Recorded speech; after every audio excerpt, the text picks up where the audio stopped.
قال رسول الله صلى الله عليه وسلم إذا كان أول ليلة من شهر رمضان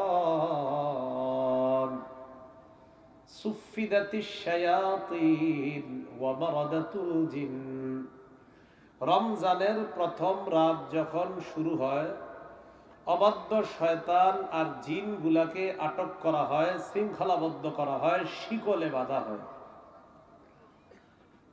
ওয়াগুল্লিকাত আবওয়াবুন নার ফালাম ইফতাহ মিনহা বাব, জাহান্নামের সবগুলা দরজা বন্ধ করে দেওয়া হয়, একটা দরজাও আর খোলা হয় না। ওয়াফতিহাত আবওয়াবুল জান্নাহ ফালাম ইগলাক মিনহা বাব, জান্নাতের সবগুলা দরজা খুলে দেওয়া হয়, একটা দরজাও বন্ধ করা হয় না। কবে এটা? প্রথম রাতে আর কি এটা হয়। হওয়ার পর ওয়ায়ুনাদি মুনাদিন ইয়া বাগিয়াল খাইরি আকবিল, এই জায়গাটা মন দিয়ে শুনেন। একজন ঘোষণাকারী রমজানের প্রথম রাতে ঘোষণা দিয়ে বলতে থাকে, ও কল্যাণের অন্বেষণকারী, তুমি ইবাদত করতে করতে আরো আগে বেড়ে যাও। মানে আপনি আগে থেকেই কল্যাণের অনুসন্ধানকারী। তো একজন আহ্বানকারী কয়, ও কল্যাণের অনুসন্ধানকারী, ও কল্যাণের অন্বেষণকারী, ও কল্যাণ তলবকারী, তুমি তো আগে থেকেই কল্যাণ তালাশ করছো, আর কল্যাণের মাস রমজান পেয়ে গিয়েছো, তুমি আরো আগে বেড়ে যাও। এবার কি কয় দেখেন, ওয়া বাগিয়াশ শাররি আকসির, আহ্বানকারী ডাক দিয়ে বলে, ও পাপ অন্বেষণকারী ব্যক্তি, এবার তুমি থামো। কি কয়? তুমি কল্যাণ অন্বেষণকারীকে ডাক দিয়ে বলে, ও কল্যাণের অন্বেষণকারী, তুমি আগে বেড়ে যাও। পাপ অন্বেষণকারীকে ডাক দিয়ে বলে, ও পাপ অন্বেষণকারী, আকসির, তুমি থেমে যাও, সংযত হও, আর কত। পাপীকে বলে, আর কত পাপ করবা, এবার থামো না, আরে হয়েছে অনেক, এবার থামো একটু। পাপ অন্বেষণকারীকে বলে। তাই বলছি, এখন থেকে অভ্যাসটা করেন, কল্যাণ অনুসন্ধান করেন। পাপ অন্বেষণকারীকে আহ্বানকারী কয়, আর কত, রমজান শুরু হয়ে গেছে, আর এইবার একটু থামো না তুমি। প্রথম রাত, ওয়ালিল্লাহি উতাকাউ মিনান নার, প্রথম রাতেই আল্লাহর পক্ষ থেকে অসংখ্য অগণিত জাহান্নামীকে মুক্তির ব্যবস্থা করে দেওয়া হয় প্রথম রাতেই। ওয়াযালিকা ফি কুল্লি লাইলা, আল্লাহ নবী বলেন, প্রথম রাতের মতো রমজানের প্রত্যেক রাতে আল্লাহর পক্ষ থেকে অসংখ্য অগণিত জাহান্নামীকে মুক্তির ব্যবস্থা করে দেওয়া হয়। এই জন্য আমার আপনার কি কাজ? কবিরপুর কবরস্থান কমিটির উদ্যোগে এই মাহফিলের আয়োজন, আপনারা প্রতিদিন দোয়া করা, আল্লাহ এই কবরস্থানের মধ্যে যারা শুয়ে আছে মাওলা, আমার আত্মীয় স্বজনের যারা কবরের মধ্যে শোয়া মাওলা, আমার আত্মীয় স্বজনের কে জাহান্নামী আছে আমার জানা নাই, আল্লাহ আমার আত্মীয়র কেউ যদি জাহান্নামী হয়ে থাকে, আজকে রাতে আপনি যাদেরকে মুক্তি দিবেন তাদের সাথে আমার আত্মীয়কেও আপনি মুক্তির ব্যবস্থা করে দেন। আবার বলছি, প্রতি রাতে অসংখ্য অগণিত জাহান্নামীকে মুক্তির ব্যবস্থা করা হয়। তো যেহেতু প্রত্যেক রাতে অসংখ্য অগণিত জাহান্নামীকে মুক্তি দেওয়া হয়, এই জন্য আমার আপনার দায়িত্ব, কর্তব্য, আমরা প্রতি রাতে আল্লাহরে এটা বলবো, আল্লাহ আমার আত্মীয় স্বজনের অনেকেই কবরে আছে, মাবুদ কেউ যদি জাহান্নামী থেকে থাকে আমার আত্মীয় স্বজনের, আল্লাহ আপনার নবী বলছে রমজানে প্রতি রাতে অসংখ্য অগণিত জাহান্নামীকে আপনার পক্ষ থেকে মুক্তির ব্যবস্থা করা হয়। তো আমার ওই আত্মীয়কে আজকে যাদেরকে আপনি মুক্তি দিবেন তাদের সাথে তার মুক্তির ব্যবস্থা করে দিন। এই কথাটা বলা যাবে? তাহলে প্রথম রাত শুরু হলো, শুরু হওয়ার পর এইভাবে আল্লাহ ক্ষমা করে দেয়। রাতটা আস্তে আস্তে কাটাইতে কাটাইতে এশার নামাজের সময় এসে গেল। এশার নামাজের পর আমরা 2 রাকাত সুন্নত পড়ি, পড়ার পর আমরা তারাবি পড়ি। বলেন কোন নামাজ? এবার তারাবি নিয়ে আবার সমস্যা। সেটা কি যে হুজুর কয় রাকাত পড়বো? কয় রাকাত মানে 20 রাকাতে 40টা সেজদা দিব। কয়টা? 20 রাকাতে সেজদা কয়টা হয়? আরে কয়টা? আল্লাহ কোরআনে কয় উসজুদ ওয়াক্তারিব, সেজদা যত বেশি দিবা আমার কাছে তত আসবে। হ্যাঁ হ্যাঁ, ওয়াসজুদ ওয়াক্তারিব, সেজদা দাও কাছে আসো, সেজদা দাও কাছে আসো, সেজদা দাও কাছে আসো, সেজদা দাও কাছে আসো, সেজদা দাও আর আমার কাছে আসো। আল্লাহ বলছেন সেজদা দাও, কাছে আসো। তো 20 রাকাতে সেজদা হয় কয়টা? 40টা। 8 রাকাতে কয়টা? 16টা। তো আপনারা 40টাই দেন, সমস্যা কি? কয়টা দেন? 40টা। এখন কথা হলো, এটা তো মন মতো হইলে হবে না। সেজদাটা যে মন মতো দিবেন তা তো না, এটা তো কোরআন সুন্নাহ মোতাবেক হতে হবে, ঠিক না? একজন কয় 20, আরেকজন কয় মনে করেন কম। একজন কয় 20, আরেকজন কি কয়? তো এই যে আমাদের মাঝে একটা মতভেদ হয় যে কেউ কয় 20, কেউ কয় আরো কম, এই মতভেদ যে হবে এটা নবী বলছেন। এই মতভেদ যে হবে এটা কে বলছেন? আবু দাউদ শরীফ 4607 নম্বর হাদিস, নাসাই 1578 নম্বর হাদিস, ইবনে মাজাহ 42 নম্বর হাদিস। তিনটা হাদিস মিলিয়ে আপনাদেরকে হাদিস বলছি, ঠান্ডা মাথায় মনোযোগ দিয়ে ঝগড়া না করার নিয়তে কারা কারা শুনবেন তাহলে বলবো হাদিসগুলা। কি বলছি বলেন তো? ঠান্ডা মাথায় মনোযোগ সহকারে ঝগড়া না করার নিয়তে। এই তিনটা বাংলা বলেন, বলেন ঠান্ডা মাথায় মনোযোগ সহকারে ঝগড়া না করার নিয়তে আমরা কথাগুলা শুনবো। আচ্ছা, ইনশাআল্লাহ। এবার মন দিয়ে শুনেন কি বলে রাসূলুল্লাহ সাল্লাল্লাহু আলাইহি সাল্লাম বলেন, ইন্নাহু মাইয়াইশ মিনকুম বাদি ফাসায়ারা ইখতিলাফান কাসীরা। আমার পরে পৃথিবীতে যারা বসবাস করবে তারা প্রচুর মতভেদ দেখতে পাবে। কি দেখতে পাবে? আমার পর যারা পৃথিবীতে বসবাস করবে তারা প্রচুর মতভেদ দেখতে পাবে, অনেক মতভেদ দেখতে পাবে। আল্লাহ নবী বলেন, যখন প্রচুর মতভেদ দেখবা তখন ওই মতভেদ নিরসনের 2টা উপায় অবলম্বন করবা। তাহলে মতভেদ দেখবো এটা নবী বললেন, আর ওই মতভেদ থেকে আমরা বের হওয়ার জন্য আল্লাহ নবী কয়টা উপায় অবলম্বন করতে বললেন? তাহলে এবার আপনারা সুন্দরভাবে বলেন, মতভেদ হবে নবী বলছেন, মতভেদ থেকে উত্তরণের কয় উপায় নবী বলে দিয়েছেন? তাহলে আমাদের মাঝে এখন মতভেদ, তারাবি কত রাকাত পড়বো এটা হলো মতভেদ। একজন কয় 20, আরেকজন কয় আরো কম। নবীজি বলেন, ওই মতভেদ যেহেতু তোমাদের মধ্যে লাগছে, এখন তোমরা 2টা উপায় অবলম্বন করবা। 1 নাম্বার, আলাইকুম বিসুন্নতি, আমার সুন্নাত তোমরা আঁকড়ে ধরবা। 2 নাম্বার, সুন্নাতিল খুলাফায়ে রাশিদিন আল মাহদিয়িন, আমার হেদায়েত প্রাপ্ত খুলাফায়ে রাশিদার সুন্নাত আঁকড়ে ধরবা। মূলনীতি কয়টা? ঝগড়া থেকে বাঁচার কয় উপায় নবী বললেন? 1 নাম্বার কার সুন্নত? নবীর। 2 নাম্বার খুলাফায়ে রাশিদার সুন্নত। এবার নবীর সুন্নতে আমরা দেখি যে আমগো মাঝে একটা দ্বন্দ্ব চলতেছে তারাবি, তো নবীর সুন্নতে আমরা প্রথম দেখব সহিহ বুখারী 1129 নাম্বার হাদিস। এই হাদিসের বর্ণনাকারী আম্মা জান আয়েশা সিদ্দিকা রাদিয়াল্লাহু তাআলা আনহা, তিনি বলেন, সাল্লা রাসূলুল্লাহ সাল্লাল্লাহু আলাইহি ওয়াসাল্লাম যাতা লাইলাতিন ফিল মসজিদ, নবীজি রমজান মাসে একদিন রাতের বেলা তারাবির নামাজ পড়লেন মসজিদের মধ্যে। ফাসাল্লা বিসালাতিহি নাস, একদল সাহাবা নবীর পিছনে নবীর ইমামতিতে তারাবির নামাজ আদায় করল। তাহলে বলেন তো, ইমামকে নবীজি, মুক্তাদি কারা? সাহাবারা। সুম্মা সাল্লা মিনাল কাবিলা ফাকাসুরান নাস, পরের দিন আবার নবীজি তারাবি পড়াইলেন। আবার সাহাবাদের সংখ্যা প্রথম দিনের চাইতে পরের দিন জামাতে সাহাবাদের সংখ্যা আরো বেড়ে গেছে। কয়দিন হইল? এই 2 দিনের পরে আরেকদিন পড়াইছে। কেউ কেউ বলেন তাহলে 2 দিন হোক অথবা 3 দিন, বুখারীর বর্ণনা থেকে বোঝা যায় 2 দিন অথবা 3 দিন। তাহলে নবীর সুন্নতের মধ্যে আমরা পাইলাম 2 দিন বা 3 দিন। আল্লাহ রাসূল সাহাবাদেরকে নিয়ে তারাবির নামাজ পড়াইলেন। পরের দিন সাহাবারা মসজিদের মধ্যে উপস্থিত হয়, আল্লাহ নবীর অপেক্ষায় আছে, নবী আসবে আর তাদেরকে নিয়ে তারাবির নামাজ পড়বেন। ফালাম ইয়াখরুজ ইলাইহিম রাসূলুল্লাহ সাল্লাল্লাহু আলাইহি ওয়াসাল্লাম, আল্লাহ নবী আর তারাবির নামাজ পড়াইতে আসে না। ফালাম্মা আসবাহা, সকালবেলা আল্লাহ নবী বললেন, কাদ রাআইতুল্লাযী সানাতুম, রাতের বেলা তোমাদের তারাবির নামাজের প্রতি আগ্রহ আমি লক্ষ্য করেছি। রাতের বেলা তারাবির নামাজের প্রতি তোমাদের আগ্রহ লক্ষ্য করেছি।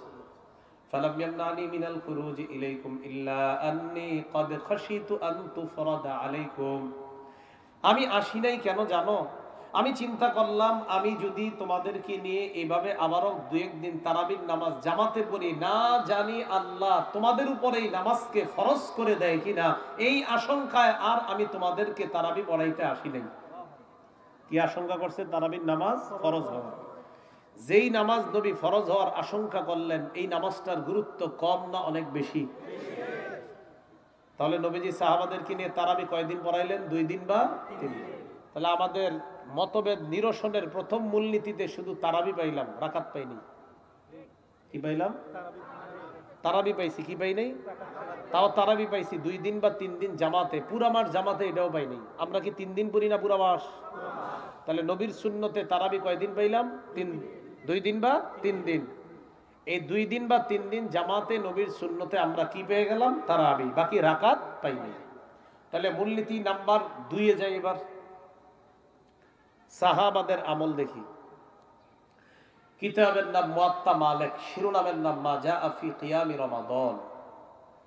বর্ণনাকারীর নাম আব্দুর রহমান আল কারি রাহমাতুল্লাহি আলাইহি বলেন, খরাজতু মাআ উমর ইবনে আল খাত্তাব রাদিয়াল্লাহু তাআলা আন ফি রমাদান ইলাল মসজিদ। আমি রমজান মাসে ওমর ফারুক রাদিয়াল্লাহু তাআলা আনহুর সাথে মসজিদে গেলাম। ফাইদান নাসু আওজাউন মুতাফাররিকুন। মসজিদে গিয়ে দেখলাম মুসল্লিরা বিক্ষিপ্ত ভাবে মসজিদে তারাবির নামাজ পড়তেছে। ইউসাল্লির রাজুলু লিনাফসিহি, কেউ একা একা তারাবি পড়ে। ওয়া ইউসাল্লির রাজুলু ফায়ুসাল্লি বিসালাতিহি আর-রাহতু, কেউ আবার 2-4 জন নিয়ে জামাত করতেছে। একই মসজিদে কেউ কেউ একা একা তারাবি পড়ে, আবার কেউ কেউ 2-4 জন নিয়ে জামাত। বলেন তো, এই যে জামাত হচ্ছে অনেকগুলা অথবা একা একা অনেকে নামাজ পড়তেছে, এটা কি অনেক মসজিদে না এক মসজিদে? ওমর ফারুক রাদিয়াল্লাহু তাআলা এই দৃশ্য দেখার পর তিনি বললেন, ওয়াল্লাহি ইন্নী লা উরানি লাউ জামাতু হাউলাই আলা কারিইন ওয়াহিদিন লাকানা আমসালা। ওমর ফারুক রাদিয়াল্লাহু তাআলা আনহু বললেন, লাউ জামাতু হাউলাই আলা কারিইন ওয়াহিদিন লাকানা আমসালা। আমি যদি সব মুসল্লিগুলারে এক ইমামের পিছনে দাঁড় করিয়ে দিতে পারতাম, তাহলে দৃশ্যটা বড় চমৎকার হতো। ফাজামাআহুম উমর আলা উবাই ইবনে কাব রাদিয়াল্লাহু তাআলা আন। ওমর ফারুক রাদিয়াল্লাহু তাআলা আন সব মুসলমানদেরকে উবাই ইবনে কাব রাদিয়াল্লাহু ইমাম বানায়া সব মুসলমানদেরকে এক ইমামের পিছনে জামাতে দাঁড় করায়া দিলেন। শুরু হয়ে গেল পুরা রমজান মাস জামাতে তারাবির নামাজ আদায়। নবীর সুন্নতে কি পুরা মাস পেয়েছিলাম না 2 দিন বা 3 দিন? ওমর ফারুকের সুন্নতে কি 2 দিন বা 3 দিন না পুরা মাস? এবার দেখেন তো, 2 মূলনীতি মিলাইলে কি মিলে? তারাবির নামাজ জামাতে পুরা মাস, তারাবির নামাজ জামাতে পুরা মাস। দুইটা উপায় যদি অবলম্বন করেন, তারাবির নামাজ জামাতে পুরা মাস, নবীর সুন্নতে জামাত 2 দিন বা 3 দিন, ওমর ফারুকের সুন্নতে জামাত পুরা মাস, তাহলে রসুলের সুন্নত আর সাহাবীর সুন্নত মিলাইলে তারাবির নামাজ জামাতে পুরা মাস আমরা পেয়ে যাই। রাকাত কিন্তু এখনো পাই নাই, যেটা আসল। এটাও মুয়াত্তা মালিক, ইমাম মালিক রহমতুল্লাহি আলাইহি আনছেন মা জাআ ফি কিয়ামি রমাদান শিরোনামে। ইমাম মালিক রহমতুল্লাহি আলাইহি ইয়াজিদ ইবনে রুমান থেকে বর্ণনা করেন, কানা আন-নাসু ইয়াকুমুনা ফি জামানি উমর ইবনে আল খাত্তাব রাদিয়াল্লাহু তাআলা আন বি23 রাকআ। মুসলমানরা ওমর ফারুক রাদিয়াল্লাহু তাআলা আনহুর জামানায় 23 রাকাত নামাজ তথা 20 রাকাত তারাবি, 3 রাকাত বিতিরের নামাজ আদায় করতেন। এবার মিলাদ আল্লাহ রাসূলের সুন্নাত আর সাহাবীর সুন্নাত যদি আমরা দুইটা মিলাই, তাহলে আমরা তারাবির নামাজ জামাতে 20 রাকাত পুরা মাস পেয়ে গেলাম। তারাবির নামাজ জামাতে 20 রাকাত পুরা মাস পেয়ে গেলাম। তাহলে ঝগড়া নিরসনের মূলনীতি উপায় নবীজি কয়টা বললেন? 1 নাম্বার কার সুন্নত? নবীর। 2 নাম্বার সাহাবীর। এবার দেখেন তো, আমরা যে সাহাবীর সুন্নত আঁকড়ে ধরে 20 রাকাত পড়ি, মানি কার কথা মানি? নবীর কথা। আরে নবীরা বললেন আমার সুন্নত আর খোলাফায়ে রাশেদার সুন্নত। ওমর ফারুক রাদিয়াল্লাহু তাআলা আন খোলাফায়ে রাশেদার মধ্যে কয় নাম্বার সাহাবী? দ্বিতীয়। তাহলে ওমর ফারুকের সুন্নত মানা মানি, ওই যে নবী বলছে আমার সুন্নত আর সাহাবার সুন্নত, তো ওমর ফারুকের সুন্নত মানা মানি রসুলের কথার উপর আমল করা। এইভাবে তারাবির নামাজটা শুরু হয়ে গেল। 20 রাকাত তারাবি প্রথম রাত। আপনি এবার 20 রাকাত তারাবি পড়লেন, বিতির পড়লেন। পড়ার পর যদি পারেন রাতে ইবাদত করবেন, যদি পারেন আর কি। আর যদি না, আপনার ঘুমের প্রয়োজন, সকালে অফিস আছে, তো আপনি ঘুমায় গেলেন তাড়াতাড়ি। আড্ডাবাজি করেন না, মোবাইল চালায়েন না, আড্ডাবাজি করেন না, ঘুমায় যান। ঘুমিয়ে সাহারি যখন আপনি খাবেন, এই সাহারি খাওয়ার এই পরিমাণ আগে ওঠার চেষ্টা করেন যেন আপনি 8 রাকাত তাহাজ্জুদ নামাজ পড়তে পারেন। কয় রাকাত?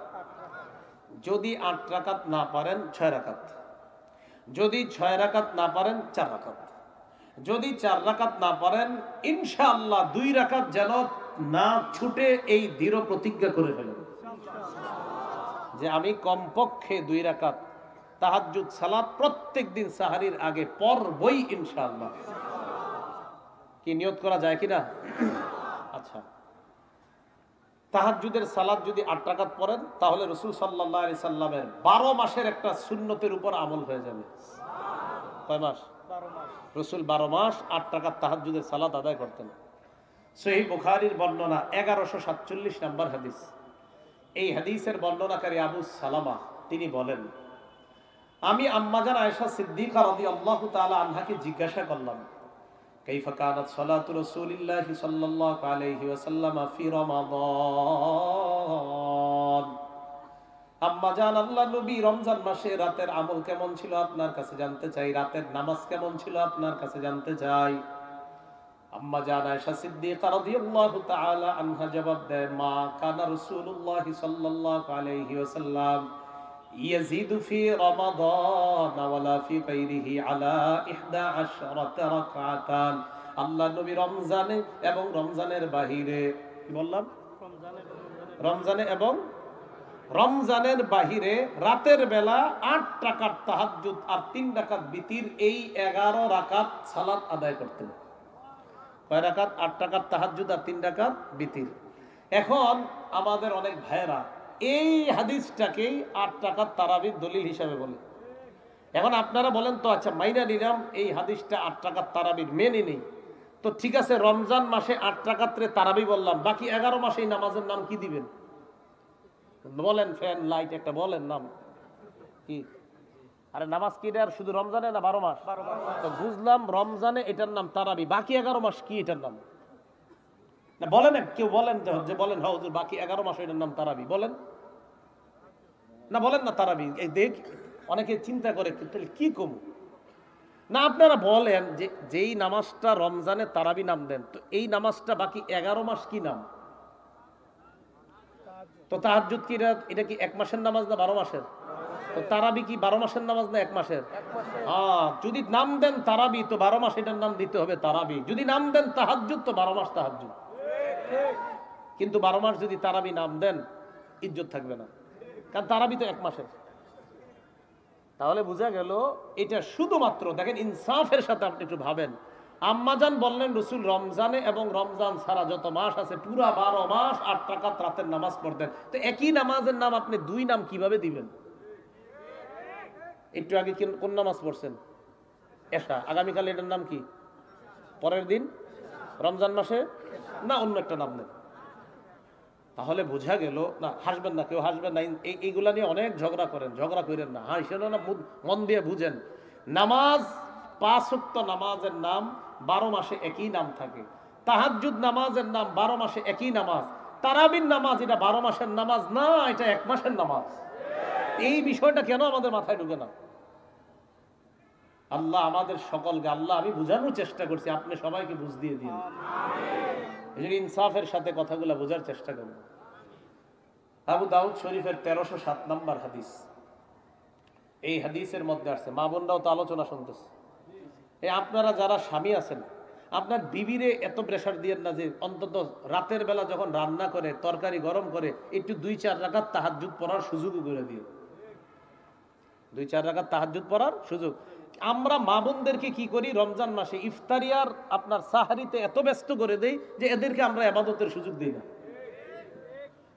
এই জন্য আপনার আল্লাহর হস্তে রমজান মাসগুলা প্রয়োজনে যদি পারেন আপনি একটু সহযোগিতা করেন, কিন্তু এই মা বোনদেরকে আপনি ইবাদত শূন্য করে দিবেন যে রমজানে আমি মজার মজার খানা খামাই। আচ্ছা, রমজানে মজার খানা খাইতে হবে, এটা আপনারা কই পাইছেন জিনিসটা? তো বুঝাইতে চাইলাম রমজান যেন আমাদের ইবাদত, এটা মাথায় থাকে যে রমজান আমরা ইবাদত মানে রমজান আমাদের জন্য একটা অফার। এই অফার যেন আমি, আমার মেয়ে, আমার ছেলে, আমরা সবাই গ্রহণ করতে পারি, এই মানসিকতা থাকা। আল্লাহ বুঝার তৌফিক দান করেন। আম্মা জান আয়েশা সিদ্দিকা রাদিয়াল্লাহু তাআলা আনহা বলেন, লা তাদা কিয়ামাল লাইল, তুমি তাহাজ্জুদ নামাজ ছেড়ে দিবা না। فإن رسول الله صلى الله عليه وسلم كان لا يدعه, আল্লাহ নবী কখনো তাহাজ্জুদ নামাজ ছাড়তেন না। وكان إذا مرض أو صلى وكان إذا مرض أو كسل صلى قاعدا, আল্লাহ নবী যদি অসুস্থ হইতেন অথবা ক্লান্ত বোধ করতেন, নবীজি বসে বসে হলেও তাহাজ্জুদের নামাজ আদায় করতেন। অসুস্থ যদি হতেন, ক্লান্তি অনুভব যদি করতেন, বসে বসে হলেও তাহাজ্জুদের নামাজ আদায় করতেন। ভাই, তাহলে এই রমজানে ইনশাল্লাহ আমরা নিয়ত তো 8 রাকাত, না পারলে 6 রাকাত, টাইম না থাকলে 4 রাকাত, আরো সময় কম থাকলে 2 রাকাত, কিন্তু 2 এর নিয়ত করেন না, নিয়ত করেন 8 এর। ইনশাল্লাহ আল্লাহ অন্তত কাছাকাছি তৌফিক দান করবেন। সহিহ বুখারীর বর্ণনা, আম্মা জান আয়েশা সিদ্দিকার আরেকটা বর্ণনা। আম্মা জান আয়েশা সিদ্দিকা বলেন, লাম তারা রাসূলুল্লাহ সাল্লাল্লাহু আলাইহি ওয়াসাল্লাম ইউসাল্লি কাঈদা, আম্মা জান বলেন তিনি নবীজিকে কখনো বসে নামাজ পড়তে দেখেন নাই, হাত্তা আসান্না, বয়স হওয়ার আগে। নবীজির যখন বয়স বেড়ে গেল তখন নবীজি তাহাজ্জুদ পড়তেন কিভাবে? বসে বসে তাহাজ্জুদের নামাজ শুরু করতেন। কানা ইয়াকরাউ কাঈদা, বসে তেলাওয়াত করতেন। ওয়াকানা ইযা আরাদা ইয়ারকা, যখন রাসূল রুকু করার ইচ্ছা করতেন, কমা, তখন দাঁড়ায়া যাইতেন। দাঁড়ানোর পর ক্বরাআ নাহওয়া মিন 30 আয়া আও 40 আয়া, প্রথমে বসে তেলাওয়াত করতেন, রুকু করার আগে দাঁড়াইতেন, দাঁড়ায়া আরো 30 অথবা 40 আয়াত তেলাওয়াত করতেন। করার পর সুম্মা রাকা, এরপর রুকু করতেন। তাহলে তাহাজ্জুদের নামাজটা, এটা অন্য সময় যদি আমাদের সুযোগ হয় না, রমজানে তো আমরা সাহারিতে উঠি আমরা, তো এই জন্য যেহেতু আল্লাহ সুযোগ করে দিয়েছেন, তো আমরা চেষ্টা করব 8 রাকাতের নিয়ত করব, না পারলে 6, না পারলে 4, 2 যেন মিস নাই হয় আমাদের ইনশাআল্লাহ। আল্লাহ সকলকে তৌফিক দান করেন। মা বোন যারা আছেন, আপনারা যখন সাহারির সময় আগে ওঠেন, উঠার পর আপনি এমন একটা সময় নিয়ে উঠবেন তরকারি ভাত ইত্যাদি গরম করার জন্য, যে এমন একটা সময় নিয়ে উঠবেন যে আপনিও নিয়ত করবেন আমি 8 রাকাত তাহাজ্জুদ পড়ে এরপরে আমি রান্নার কাজ শুরু করব। যদি না পারেন 6 রাকাত, না পারলেন 4 রাকাত। যদি দেখেন না এত বেশি পড়লে আজকে আপনার সময় কুলাবে না, আপনি অন্তত 2 রাকাত সালাত আদায় করে আল্লাহর কাছে একটু কথাবার্তা বলে এরপরে আপনি রান্নার কাজ শুরু করেন। এই সুযোগটা আমরা মা বোনদেরকে রমজানে প্রতিদিন বলে দিব যে তুমি সাহারির সময় ওঠার পর তখন তুমি একটু আমল করবা, করার পর এরপরে যতটুকু পারা যায় বাস করা। ঠিক আছে না ইনশাআল্লাহ? এরপরের আমল হলো সাহারি খাওয়া। বলেন কি খাওয়া? সাহারি সবাই খাবেন। অনেকে বলে হুজুর সাহারি না খায় রোজা রাখলে হবে না। আপনি খাবেন না কেন সেটা বলেন। মানে একটা ফাইজলামি আর কি, মানে আপনি কেন খাবেন না, মানে খুব আপনি কিছু একটা দেখাতে চাচ্ছেন। রাসূলুল্লাহ সাল্লাল্লাহু আলাইহি সাল্লাম বলেন তাসাহহারু, তোমরা সাহারি খাও। কে বলছে? তো আপনি খাবেন না কেন? পরে কি বলে দেখেন, ফাইন্না ফিস সাহুরি বারাকা, সাহরির মধ্যে বরকত আর বরকত।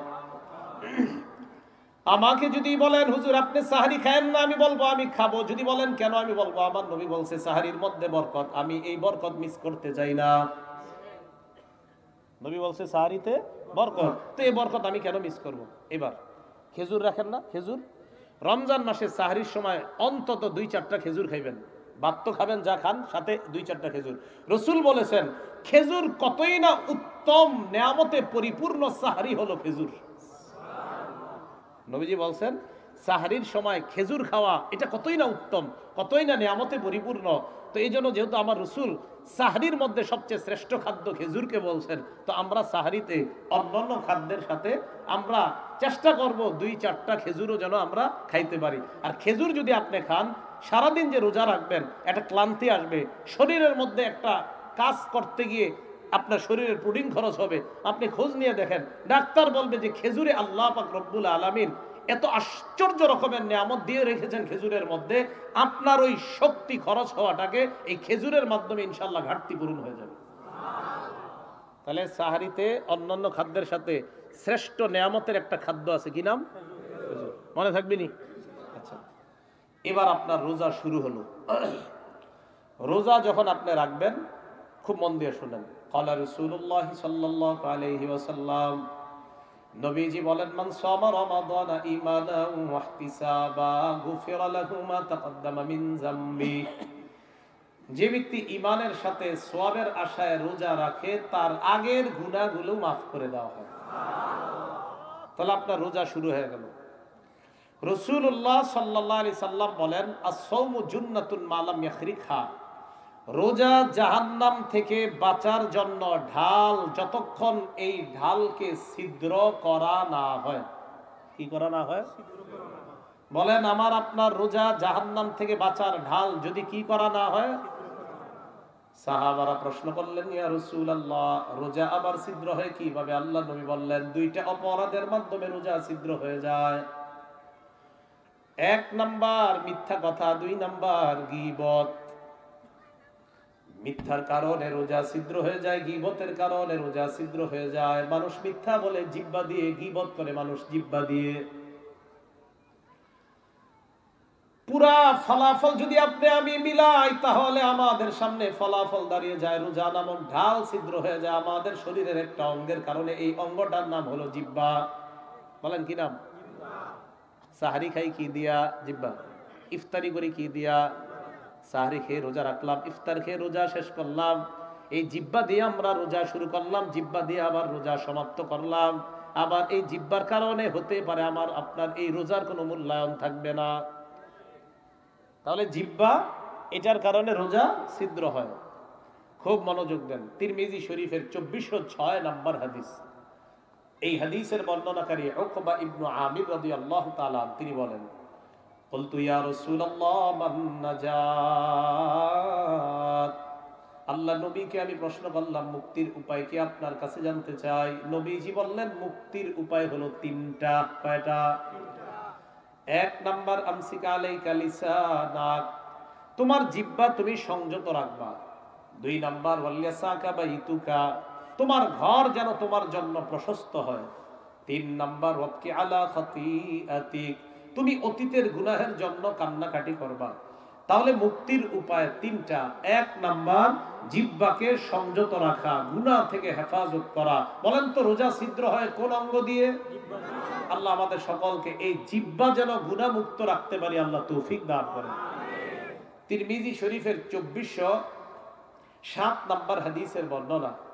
এই হাদিসের বর্ণনাকারী আবু সাঈদ খুদরি রাদিয়াল্লাহু তাআলা তিনি বলেন, ক্বালা রাসূলুল্লাহ সাল্লাল্লাহু আলাইহি ওয়াসাল্লাম, ইযা আসবাহা ইবনু আদম ফাইন্নাল আযা কুল্লাহা তুকাফফিরুল লিসান ফাতাকুল ইত্তাকিল্লাহা ফিনা ফাইন্নামা নাহনু বিকা। এই হাদিসের অনুবাদ শোনানোর আগে ওয়াদা করেন, আগামীকাল সকাল থেকে এই হাদিসের অনুবাদটা মরার আগ পর্যন্ত স্মরণ করার চেষ্টা করবেন। তাহলে গুনাহ ছেড়ে দেওয়া সহজ হবে। গুনাহ ছেড়ে দেওয়া কি হবে? এই নবীজি কি বলে দেখেন, আদম সন্তান সকালবেলা যখন ঘুম থেকে ওঠে, আদম সন্তানের সমস্ত অঙ্গ প্রত্যঙ্গগুলা জিহ্বাকে ডাক দেয়। বলেন তো, আগামীকাল সকালে ঘুম থেকে ওঠার পর আমার আপনার আমাদের সব অঙ্গগুলা কাকে ডাক দিবে? জিহ্বাকে ডাক দিয়ে বলে, জিহ্বা ইত্তাকিল্লাহা ফিনা, তুমি আমাদের ব্যাপারে আল্লাহকে ভয় করো। কারে ভয় করো? পা ডাক দিয়ে বলে, জিহ্বা আমাদের ব্যাপারে আল্লাহকে ভয় করো। হাত ডাক দিয়ে বলে, জিহ্বা আমাদের ব্যাপারে আল্লাহকে ভয় করো। চোখ কান নাক ডাক দিয়ে বলে, জিহ্বা আমাদের ব্যাপারে আল্লাহকে ভয় করো। ফাইন্নামা নাহনু বিকা, আমরা তোমার অনুসারী, তুমি আমাদের লিডার। ফাইন ইস্তাকামতা ইস্তাকামনা, তুমি যদি সোজা থাকো আমরাও সোজা, ওয়া ইন ইওয়াজাজতা ইওয়াজাজনা, তুমি যদি বাঁকা হয়ে যাও আমরাও বাঁকা। সব অঙ্গ প্রত্যঙ্গ সকালবেলা কয় জিহ্বা, তুমি যদি ঠিক থাকো আমরা ঠিক, তুমি যদি বাঁকা হও আমরাও বাঁকা। তাহলে জিহ্বা যদি সোজা না থাকে, অঙ্গ প্রত্যঙ্গ অন্যগুলা সোজা থাকে না। জিহ্বায় কয় সুদের টাকা আনো, পা হেঁটে আনতে যায়, হাত গিয়ে সুদের টাকা স্পর্শ করে, হাত পা বলে জিহ্বা তুমি যদি এই বাঁকা অর্ডারটা না দিতা তো আমি পা এই বাঁকা পথে পা বাড়াইতাম না, আমি হাত এই বাঁকা জিনিসটা ছুঁয়ে দেখতাম না। তাহলে বলেন তো প্রতিদিন সকালে আমাদের অঙ্গ কারে ডাক দেয়? জিহ্বাকে ডাক দিয়ে কারে ভয় করতে কয়? রোজা নামক ঢাল ছিদ্র হয় কোন অঙ্গের কারণে? জিহ্বার অপরাধ থেকে আল্লাহ বাঁচার তৌফিক দান করেন। তিরমিজি শরীফের 2408 নম্বর হাদিসের বর্ণনা। এই হাদিসের বর্ণনাকারী সাহাবী সাহল ইবনু সাদ রাদিয়াল্লাহু তাআলা তিনি বলেন, ক্বালা রাসূলুল্লাহ সাল্লাল্লাহু আলাইহি ওয়াসাল্লাম মান ইয়াতাকাফফালু লি মা বাইনা লাহইহি ওয়া মা বাইনা রিজলাইহি আতাকাফফালু লাহু বিল জান্নাহ। যে ব্যক্তি তার দুই চোয়ালের মাঝে জিহ্বা আর দুই রানের মাঝে লজ্জাস্থান, এই দুইটা জিনিস গুনাহ থেকে বাঁচার নিশ্চয়তা আমাকে দিয়ে দেয়, আমি নবী তাকে জান্নাতে নেওয়ার জিম্মাদার হয়ে যাব।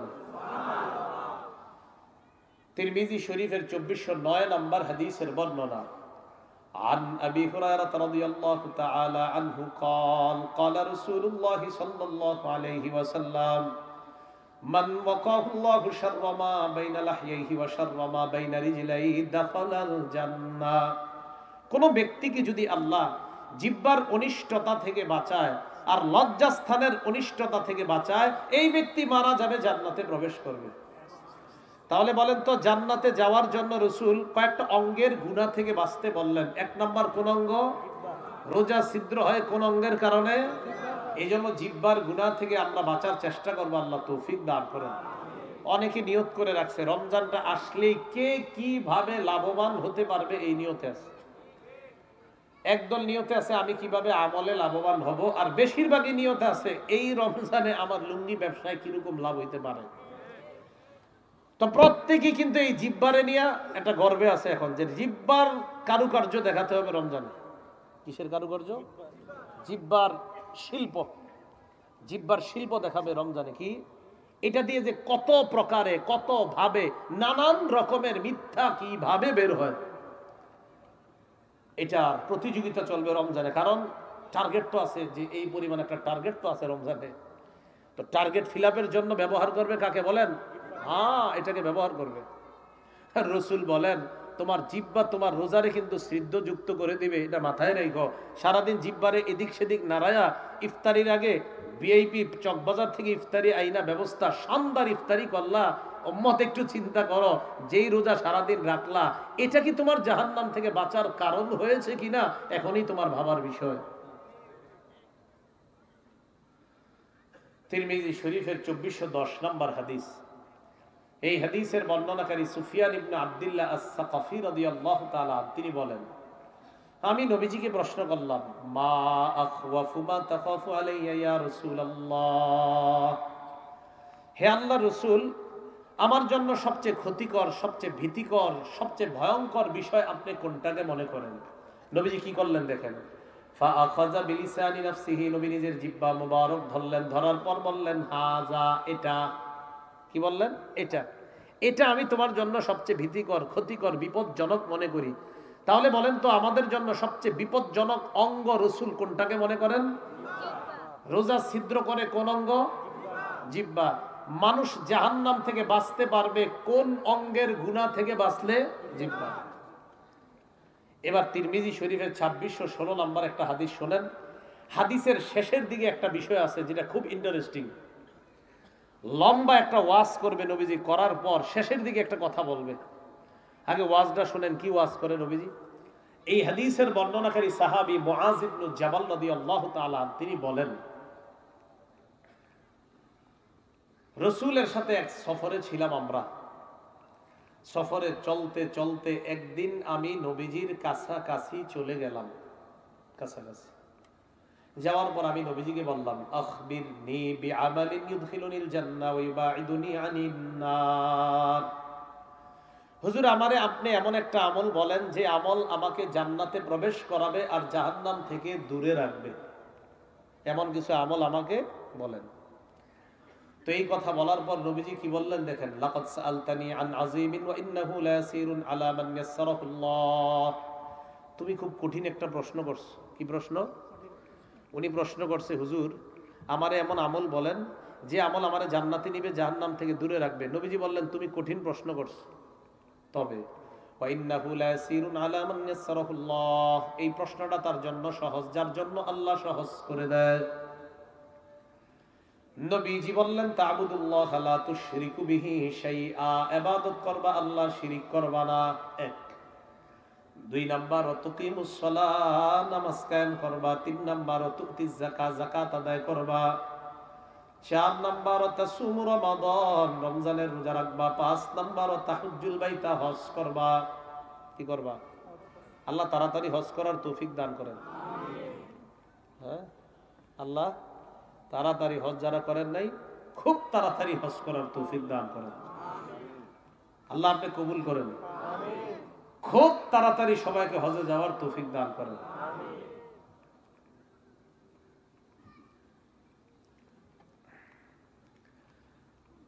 রাসূল 5টা কথা বললেন, ইসলামের 5 ভিত্তি বলে ফেললেন। বলে ফেলার পর নবীজি সাহাবীকে বললেন, আলা আদুল্লুকা আলা আবওয়াবিল খাইর, আমি কি তোমাকে কল্যাণের দরজা সমূহের কথা বলবো না? যাদের ঘরে অভাব অনটন আছে, 3টা আমল বাড়ায় দিবেন। কয় আমল?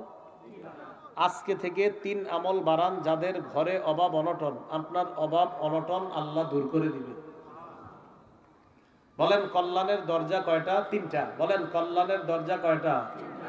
এই নবীজি সাহাবীকে বলেন, as-sawmu junnah, 1 নাম্বার রোজা, এটা কল্যাণের দরজা। সোমবার বৃহস্পতিবার, মানে রমজান ছাড়া সোমবার বৃহস্পতিবার আর 13, 14, 15 আইয়ামে বীজের রোজাগুলো রাখতে পারেন।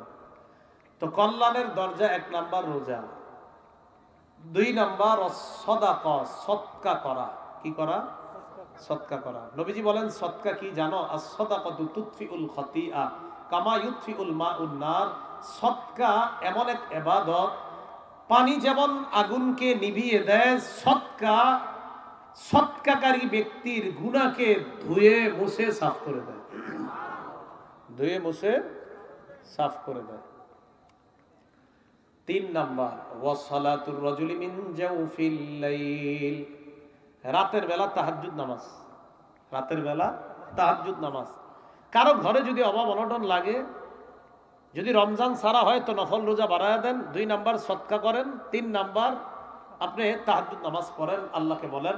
রাসূল বলেন এই 3টা হলো কল্যাণের দরজা। এই 3 ইবাদত কোন উম্মত করবে তো কল্যাণ তার জীবনে আসবেই আসবে। এটা বলার পর নবীজি তাকে বললেন, আলা উখবিরুকা বিরাসিল আমরি কুল্লিহি ওয়া আমুদিহি ওয়া দিরওয়াতুস সানামি, আমি কি তোমাকে প্রত্যেকটা জিনিসের মূল কোনটা এটা বলবো না? আর প্রত্যেকটা বিষয়ের খুঁটি কোনটা এটা কি বলবো না? আর প্রত্যেকটা জিনিসের সর্বোচ্চ চূড়া কোনটা এটা বলবো না? নবীজি কিন্তু একের পর এক ওয়াজ করতেছে ওনারে। জি হুজুর বলেন। নবীজি বললেন, রাসূল আমরি আল ইসলাম, প্রত্যেকটা জিনিসের মূলের নাম হলো ইসলাম। বলেন প্রতিটা জিনিস, আমাদের যে মুসলমানদের মূলের নাম কি? ইসলাম।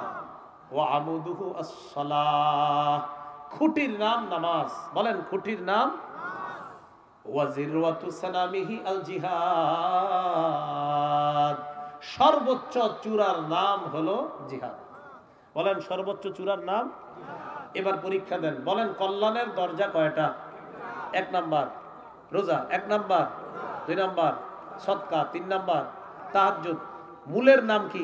ইসলাম। মূলের নাম কি? খুঁটির নাম। খুঁটির নাম আর সর্বোচ্চ চূড়ার নাম। তাহলে আর কিছু বাকি আছে? নবীজি সব বলে ফেলছে না? নবীজি সাহাবীরে কয়, মুআজ, এই সবগুলা ওয়াজ যে তোমারে করলাম, এটার একটা সার নির্যাস আছে, এটাই তো তোমার এখনো বলিনি। এগুলা কি আছে? মুআজ ইবনে জাবালকে আল্লাহ রাসূল বললেন, আলা আদুল্লুকা আলা মালাকি যালিকা কুল্লি, এই যে এতক্ষণ তোমারে ওয়াজ করলাম, এই ওয়াজগুলা তোমার তখন ঠিক থাকবে যদি শেষের এই ওয়াজটা তুমি শোনো। এটাই যদি না শোনো তো উপরের গুলা তো ঠিক থাকবে না। জি হুজুর বলেন, আমসাকা আলা লিসানি, নবীজি নিজের জিহ্বা মুবারক ধরে বললেন, মুআজ কুফা আলাইকা হাযা, এটা নিয়ন্ত্রণ করবা, সব ঠিক থাকবে। বলেন, রোজা ছিদ্র হয় কোন অঙ্গের কারণে? রাসূল কি বলতেছে দেখেন, এটা নিয়ন্ত্রণ করবা মুআজ, তোমার সব যত ইবাদতের ওয়াজ করলাম তখন সব ঠিক থাকবে। তো মুআজ ইবনে জাবাল রাদিয়াল্লাহু তাআলা আনহু বললেন, ইন্না লামুআখাযুনা বিমা নাতাকাল্লামু বিহি ইয়া রাসূলুল্লাহ। হুজুর, কথার কারণেও কি আল্লাহ আমাদেরকে পাকড়াও করবে, আমাদেরকে ধরা হবে? ভাই কথাটা মন দিয়ে শুনেন, কি বলছে হুজুর, কথার কারণেও কি আমাদেরকে ধরা হবে?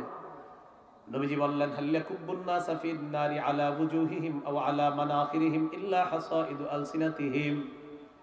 বেশিরভাগ মানুষকে মাথাটা নিচের দিকে দিয়ে, পাগুলা উপরের দিকে দিয়ে, শুধুমাত্র মুখের অপরাধের কারণে মুখ থুবড়ে জাহান্নামে নিক্ষেপ করা হবে। তাহলে কোন অঙ্গের অপরাধে মানুষ বেশি জাহান্নামী হবে? বলেন, কোন অঙ্গের অপরাধে? রোজা ছিদ্র হয় কোন অঙ্গে দিয়ে? মানুষ জাহান্নামী হয় বেশি কোন অঙ্গের কারণে? এই জন্য রাসূল বললেন, জিহ্বা দিয়ে তোমরা তোমাদের রোজা এটাকে ছিদ্রযুক্ত করে ফেলো না, এটাকে ছিদ্র করে ফেলো না। জিহ্বা দিয়ে সাহারি খাই, জিহ্বা দিয়ে ইফতার করি, হতে পারে জিহ্বার কারণে আমার রোজাটাই নষ্ট হয়ে যাবে। এই জন্য আল্লাহ আমাদের সকলকে রোজাটা যেন আমরা ত্রুটি মুক্ত ভাবে, তাহলে ইনশাল্লাহ এই রমজানের একটা রোজাকেও আমরা ছিদ্র করব না। রাজি আছেন সবাই ইনশাল্লাহ? তাহলে এই জন্য একটা অভ্যাস করতে হবে, কি ওই যে প্রথম থেকে, এখন থেকে অভ্যাস যে আমি জিহ্বাকে নিয়ন্ত্রণ করব। কিছু বলার আগে খালি ভাববেন এটা কি বলবো না বলবো না। আজকে থেকে ট্রাই করেন যে আমি কোনো বেহুদা কথা বলবো না। এখন থেকে ট্রাই করেন যে আমি বেহুদা কথা বলবো না। এইভাবে আপনি রমজান পর্যন্ত আপনি কাটান, দেখবেন রমজানে বেহুদা কথা না বলা আপনার জন্য সহজ হয়ে যাবে। রোজা রাখলেন, রাখার পর এবার ইফতারি করবেন। বলেন কি করবেন? আপনাদের কাছে আমার একটা আবদার, রমজান মাসে, রমজানে সাধারণত আমরা সবাই সব নামাজগুলা খুব গুরুত্ব দিয়ে পড়ি, শুধু মাগরিবটা ছাড়া। কোনটা হুজুর? কোনটা? মাগরিব। সারাদিন রোজা রাখছি কার জন্য আমরা? মাগরিব পড়া কার হুকুম? বেশিরভাগ মুসলমানরা মাগরিবের নামাজটা ইফতারির কারণে জামাতটা ছুটে যায়। আপনারা আমার সাথে ওয়াদা করেন যে ইনশাল্লাহ এই রমজানে যে ইফতারির কারণে, আরে খাওয়ার কারণে আমার মাগরিব ছুটবে, এটা হতে দিব না আমরা ইনশাল্লাহ। কি করবেন এই জন্য? রমজান মাসে সাধারণত আর কি, এটা আল্লাহর পক্ষ থেকেই, রমজানে সাধারণত মানুষ যত কিছুই খায় সাধারণত বেশিরভাগেরই কোনো গ্যাস ট্যাসের সময় ঝামেলা হয় না। এটা মাশাআল্লাহ, আলুর চপ, বেগুনি টিগুনি যা খায় রমজানে সবাই ফিট থাকে মাশাআল্লাহ। তো এটা সাধারণত ক্ষুধার্ত অবস্থায় একটু মন চায় সবার। তো আপনারা কি করবেন, সাধারণত এটা যদি আপনি ইফতারির সময় বানান তখন সাধারণত ওইটা খাইতে যাওয়ার সম্ভাবনা থাকে বেশি। এক্ষেত্রে আপনি দুই একটা খেজুর অথবা একটু পানি নিয়ে আপনি জামাতটা পরে ফেলেন, জামাত পরার পরে আইসা ওইটা বানায় আপনারা খান, সমস্যা কি? আপনি একটা খেজুর খেয়ে শুধু পানি যদি পান করেন তখনও কিন্তু আপনার ওই খাবারের চাহিদাটা থেকে যাবে। তো আপনি খেজুরটা খান, খাওয়ার পর পানি নিয়ে আপনি জামাত, বাস আপনি মানে বুঝাবেন আল্লাহ আপনার জন্য সারাদিন রোজা রাখছি, আর আমি আপনার জন্য এই মাগরিবের নামাজটাও আপনার হুকুম, আমি ইফতারির কারণে আমার রবের এই মাগরিবের হুকুম আমি জামাত ছেড়ে দিব না, এটা হতে পারে না। একটা খেজুর, দুইটা, চারটা খেজুর আপনি মুখে দেন, পানি পান করেন, খেজুর দিয়ে ইফতারিটা শুরু করেন। খেজুরের আগে আপনি যদি না থাকে আপনি পানি নেন, পানি নিয়ে বাস আপনি একটু খেজুর খান, খাওয়ার পর এরপর আপনি জামাতে নামাজটা পড়েন।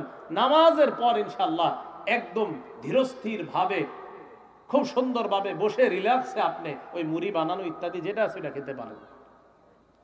ব্যবসায়ী যারা আছেন, ফ্যাক্টরি, মিল ফ্যাক্টরিতে যারা, আপনারা হয়তো এই সুযোগটা পাবেন না কারণ কাজ থাকে, কিন্তু আপনাদের কাছে আমার আবদার, এই সুযোগ যদি না পান আপনি সামান্য খান, এই পরিমাণ বানান যেন আপনাদের ৩-৪ জন যারা একসাথে খান, যে আমাদের এই পরিমাণ বানাতে হবে, কারণ আজানের পর আমাকে সুযোগ দিবে মাত্র 15 মিনিট। কথার কথা, ঢাকা 15 মিনিট দেয়, তো এদিকে জানি না কেমন 15 মিনিট যদি হয়, তো আপনি এইভাবে ওই জিনিসগুলা বানান যেন আপনার 10 মিনিটের মধ্যে খাবারটা আলহামদুলিল্লাহ আপনি সেরে ফেলতে পারেন। তো 10 মিনিট যদি টার্গেট নিয়ে বানান, দেখা যাবে 11-12 মিনিটের মধ্যে শেষ হয়ে যাবে, ইনশাল্লাহ আপনি জামাতে উপস্থিত হয়ে যেতে পারবেন।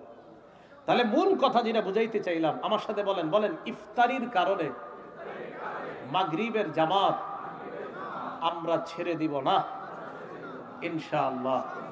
মনে থাকবে কথাগুলা।